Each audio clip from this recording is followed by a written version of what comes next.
ইবলিস কিভাবে মৃত্যুবরণ করবে।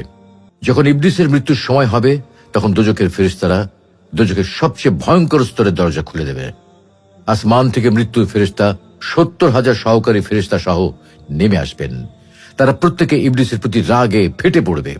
তাদের প্রত্যেকের সাথে শিকলে বাঁধা 70,000 খ্যাপা কুকুর থাকবে। ফেরেশতারা তাকে পৃথিবীর পূর্ব থেকে পশ্চিমে এবং পশ্চিম থেকে পূর্বে তাড়িয়ে বেড়াবে। সে কোথাও লুকানোর জায়গা পাবে না। অতঃপর পৃথিবীর মধ্যস্থলে যেখানে আদম আলাইহিস সালামের কবর অবস্থিত সেখানে তাকে পাকড়াও করা হবে। মৃত্যু ফেরেশতা তাকে বলবেন, তুই কিয়ামত পর্যন্ত সময় সুযোগ পেয়েছিস, তবুও আল্লাহর কাছে তওবা করলি না, বরং আদম সন্তানদের বিভ্রান্ত করার চেষ্টা করেছিস। তাই আজ আমি সকল সৃষ্ট জীবের মৃত্যু যন্ত্রণা সমান নয়, বরং তার চেয়ে কয়েকশো গুণ বেশি ও ভয়ঙ্কর যন্ত্রণা দিয়ে তোর জান কবজ করব। ইবলিস তখন আদম আলাইহিস সালামকে লক্ষ্য করে বলবে, আপনার কারণে আমি লাঞ্ছিত বিতাড়িত হয়েছি।